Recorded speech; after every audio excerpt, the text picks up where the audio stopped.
పాపం ఎన్టీఆర్ గారు అబ్బాయి హరికృష్ణ గారు యాక్సిడెంట్లో ఆయన చనిపోతే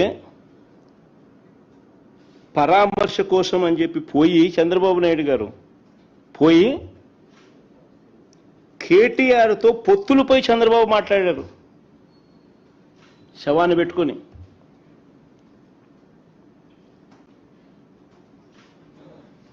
మరి ఎవరిదయ్యా శవరాజకీయాలని అడుగుతా ఉన్నా.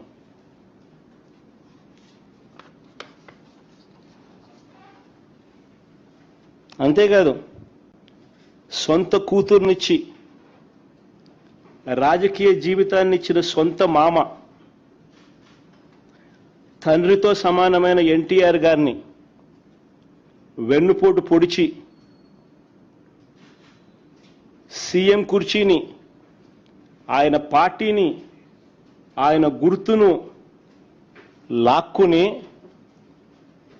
ఆయన చనిపోయేట్టుగా చేసింది ఎవరయ్యా చంద్రబాబు అని అడుగుతా ఉన్నా.